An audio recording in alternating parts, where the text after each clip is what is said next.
जय गुरु जी। हमेशा की तरह पहले तो मेरे माँ बाप का शुक्राना, जिनकी वजह से यहाँ मैं हूँ। फिर आप सब संगत का शुक्राना, जिनकी वजह से हम लोग रोज़ कुछ ना कुछ सीखते हैं। और मेरे गुरु जी का, जिन्होंने ऐसे माँ बाप और ऐसी संगत दी, शुक्राना। और अब सबसे पहले सॉरी सबको, जो जो प्रॉब्लम्स हुई। मैंने कोशिश बहुत करी कि लिफ्ट ठीक करा सकूं, बट वो हुई नहीं। वो भी शायद गुरु जी की ही मर्जी थी, कि क्या कर सकते हैं। हमारा घर थोड़ा छोटा है, जो भी इनकन्वीनियंस हुई उसके लिए पहले ही हाथ जोड़ के माफ़ी। कुछ चीज़ें कुछ हफ्तों में ऐसी हुई जिसकी वजह से मुझे समझ नहीं आया कि रीजंस क्या हैं। सिर्फ एक भाव मेरे को समझ में आया कि गुरु जी के साथ जुड़ने के बाद ये भाव होता है। मेरा जन्मदिन 18 मार्च को था, और उससे पहले कुछ ऐसा हो रहा था कि ना ही मैं हर किसी सैटरडे को सेवा में जा पा रहा था, और ना ही किसी सत्संग को अटेंड कर पा रहा था। तो मैं गुरु जी को बोला था, मैंने कहा आप बर्थडे मंथ में मौज कराते हो, मुझे घर बैठा दिया है। तो थोड़ा बुरा लग रहा था, लेकिन ऐसे लग रहा था गुरु जी प्लीज़ मेरे को कुछ मौका दो। तो हुआ ऐसा कि 17 को जब मैं ऑफिस जाने के लिए रेडी हो रहा था, तो मेरी आंटी ने मुझे बोला, कहती है हमारे को ना कॉल आया है, बड़े मंदिर में आज एक स्पेशल सत्संग है, तो उसके लिए जो है वो कह रहे हैं कि आप आ सकते हैं। मुझे ऐसे लगा जैसे गुरुजी ने कहा है कि आ जा। तो मैंने अपने ऑफिस के अंदर क्या बोलना था मुझे नहीं पता, मैंने सब छोड़ दिया और मैंने सिर्फ एक ही चीज़ बोली, मुझे जाना है। जब वहाँ जा रहे थे तब जाके पता चला कि उस दिन खुशबू आंटी का बर्थडे था, तो उसकी वजह से जो है स्पेशल सत्संग रखा गया है। तो जब मैं वहाँ गया, वहाँ पे अपनी फैमिली के साथ जब अंदर गया, तो अंदर जाके मन किया कि पहले हॉल में बैठूं, एक बारी तो मन करता है। लेकिन फिर जब अंदर जा रहा था ना, तो वही भाव आया कि मैंने गुरुजी आप यहाँ तक लेके आए हो, तो जहाँ आप बिठाओगे वही कल्याण की जगह, मुझे कुछ नहीं चाहिए और आपने बुला लिया यही बहुत है। तो जब ये हो रहा था तो मैंने वही उनको बोला, मैंने कहा गुरुजी मैं बाहर जहाँ पे भी होगा वहीं बैठूंगा। उन्होंने बाहर बिठाया सीढ़ियों के पास, तो हम मैं मेरा बेटा आगे था, मैं और आंटी पीछे। तो हम जब बैठे थे ना आंखें बंद करके, तो बहुत आनंद आ रहा था। बैठे बैठे सडनली अंकल बाहर आए, एक कहते ये जो 3 रो है ना, 1 2 3, ये अंदर आ जाओ। उन्होंने एकदम से मिडल ऑफ एवरीथिंग उन्होंने बोला कि अंदर आ जाओ। तो मुझे समझ नहीं आया, मैं फिर भी अपने भाव से खड़ा होकर आराम से अंदर गए।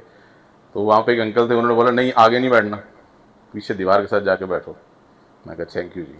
मैं कहा अंदर तो आ गए। तो जब दीवार के साथ बैठे ना, तब वो आंटी की एक बात मुझे याद आई। उन्होंने आना था, वो आ नहीं पाए। जब हम कोचर आंटी के यहाँ पे गए थे सत्संग पे, तो वहाँ पे ना मैं वैसे ही कभी जा रहा था कभी आ रहा था, मुझे नहीं पता, मैं वैसे ही वैसे ना छोटे बच्चे होते कमले हो जाते हैं जो सत्संग में जाते हैं, तो मैं भी ऐसे ही हो जाता हूँ। तो मैं घूम रहा था, तो वो आंटी ने ना एक आवाज़ मारी, हूँ ऐसा तू गया ना, मैं तेन चंड मारनी है। मैं अंदर गया, मैं पता नहीं क्या हुआ है। कहती मैं देख रही सी मेरा भोलू इधर घूम रहा उधर घूम रहा, मेरे को नहीं आता पाया। मैंने कहा क्या हुआ आंटी? कहती कल रात को ना मैं तेरा हनुमान जी वाला सत्संग सुन रही थी, और मैं सबको बता भी रही थी वाले सत्संग के बारे में। तो मैंने गुरुजी को बोला, मैंने कहा भोलू किधर घूमता होगा मिलेगा। तो मैं कहती आज तू मेरे को दिखा तो मेरे को बड़ा अच्छा लगा। मैंने कहा तेरे को कुछ बताना है? मैंने कहा हाँ जी। वो कहते कि गुरुजी ने मुझे बोला था कि तू जिस बारे गल कर रही है ना बंदे ते भोले वास्ते, कहते ओदी अखा वेखी जाके। ये मुझे नहीं, उनके words, I am just repeating her words. अगर वो आती तो वो आज वो बोलती, लेकिन वो नहीं आ पाई। कहती हूँ जन्मों जन्मान की जो तपस्या होती है ना, वो करके एक आदमी आता है मेरे पास। कहते वो आंखों में दिखती है, तू देख के आई।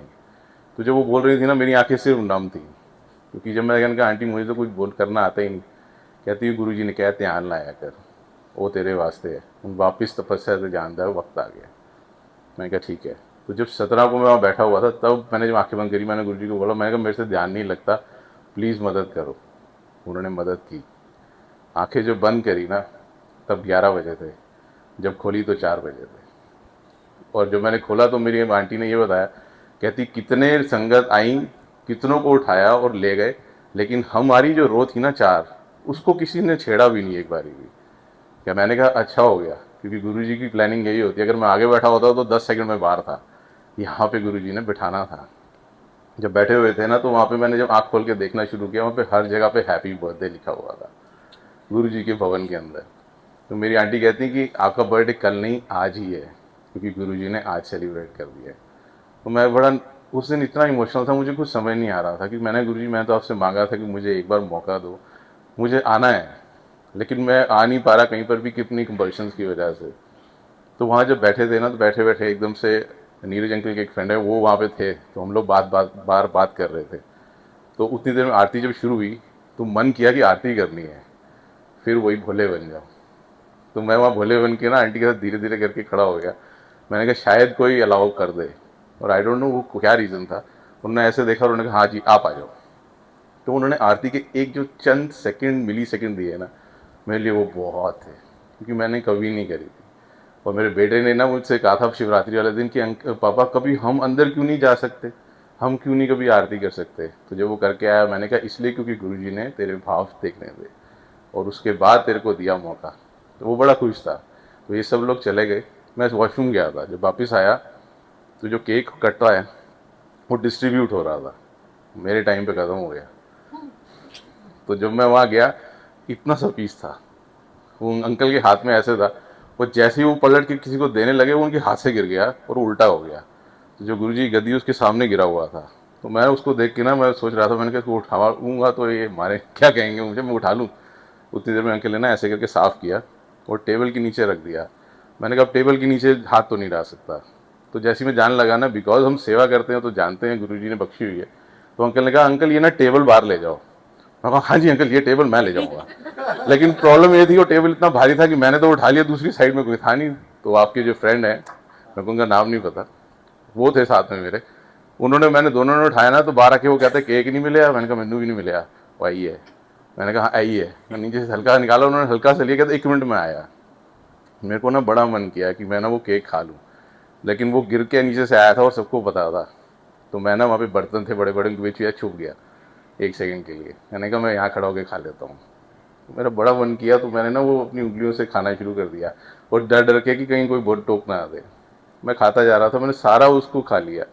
और जो खाया ना अपने हाथों को चाट के बच्चे की तरह, गुरु जी थैंक यू। तो मैं ना वापिस आया, मैंने हाथ धोए रखे, मैं अंदर गया, तो मैं ना अंदर जाके लाइन जो वहाँ पे थी ना, यहाँ पे चाट सब कुछ हो रहा था जहाँ पे मिल रही थी, तो मैं वहाँ खड़ा हुआ।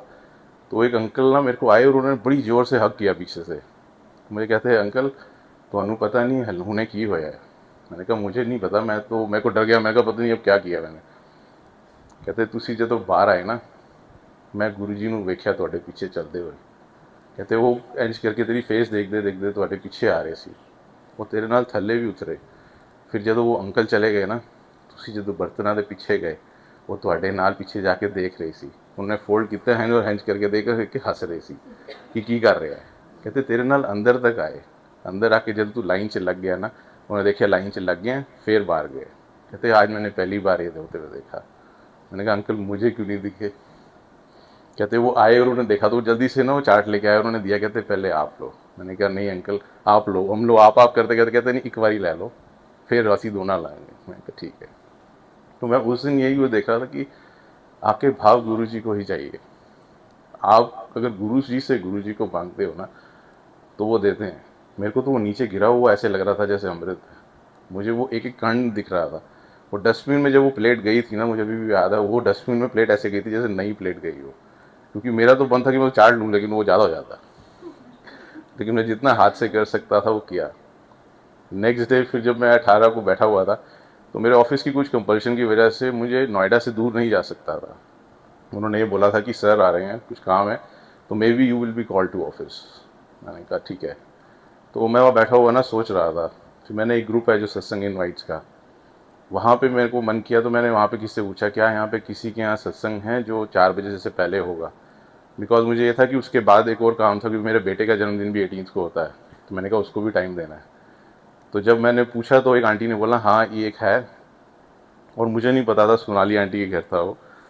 तो मैंने जब वो देखा तो मुझे लगा क्रॉसिंग रिपब्लिक, मुझे तो ये भी नहीं पता कहाँ है। मैंने सिर्फ गूगल मैप में डाला और मैं चल पड़ा।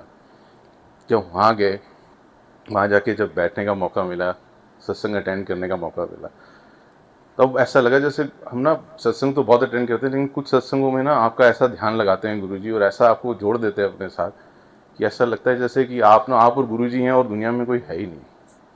तो उस दिन ऐसे ही हो रहा था।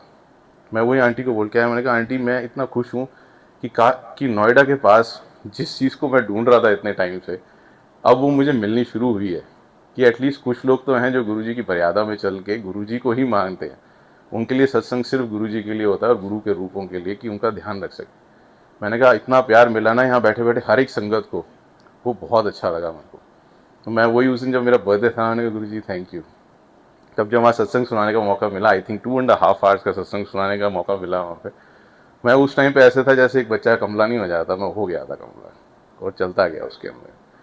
तो वो उस दिन मेरे को जब गुरुजी ने दिया, मैंने कहा गुरुजी बहुत थैंक यू है आपका, क्योंकि यही है जिसके लिए हम आगे बढ़ते हैं, यही हमारा भाव है। और उस दिन जब मैं शिव पुराण में पढ़ रहा था, तो सबसे बड़ी बात मुझे वही समझ में आई, जो उसमें शिव जी से किसी ने पूछा था कि सबसे बड़ी सेवा क्या है। उन्होंने बोला सबसे बड़ी सेवा ये है किसी गिरे हुए को उठाना, उसको हिम्मत देना, उसको चलाना और उसको चलते रहने देना, उस पर ध्यान रखना, किसी को गिराना नहीं। हम लोग अपनी लालच मनसा में कोशिश करते हैं कि ये गिरे तो मैं उठूं, कहते सबसे बड़ा पाप ही वही है। तो जब मैं ये सुन रहा था ना, तो मैं यही बोल रहा था अपनी आंटी को, मैंने कहा यही सेवा शायद गुरुजी ने दी है।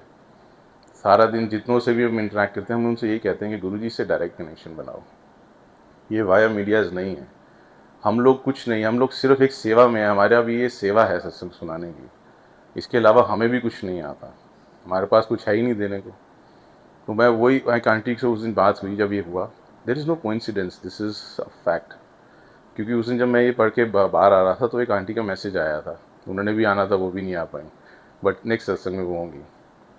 कहते हैं अंकल गुरुजी से डायरेक्ट, गुरुजी से कनेक्शन कैसे बनाना है, करना क्या होता है गुरुजी के लिए, मैं नहीं हूँ। मैंने कहा सिर्फ एक ही चीज़ करनी है, उनका स्वरूप है, कहती हाँ जी। मैंने कहा उनसे बातें करो, जैसे आप बात करते हैं आपस में, ऐसे ही करो, मंत्र जाप करो, सत्संग सेवा सिमरन में रहो, और जितने सत्संग सुन सकते हो उतने सुनो, जितने सुना सकते हो उतने सुनाओ। कहती ठीक है अंकल। बस ये बात हो गई ख़त्म। 1 घंटे में उनकी वीडियो आती है आगे से। तो जब मैंने वो खोली, तो उसके अंदर उन्होंने अपना सत्संग पोस्ट किया हुआ था। कहती हैं कि मैंने जब गुरुजी से डायरेक्ट कनेक्शन बनाने के लिए उनसे बात करनी शुरू करी, तो बात करते करते मैंने उनको ये बोला कि मेरा आप ही कर सकते हो और कोई नहीं कर सकता, मैं आपके हवाले करती हूँ ये प्रॉब्लम को, मैं और किसी के पास नहीं जाऊँगी, मेरे को कोई नहीं चाहिए, मैं आपके पास आई हूँ, आप मेरे को रास्ता दिखाओ क्या करना है।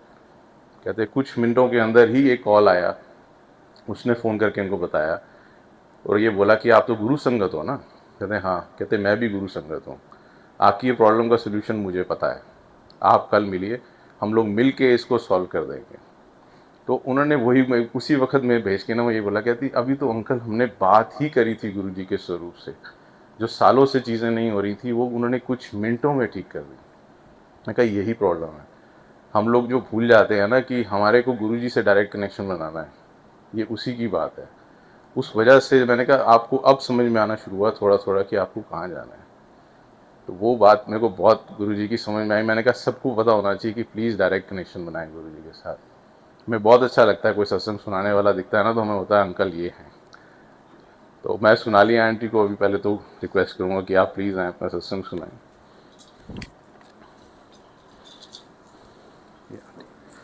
ये ये आप लगा लेंगे प्लीज़, ये ना फ़ोन में मेरे माइक की प्रॉब्लम है।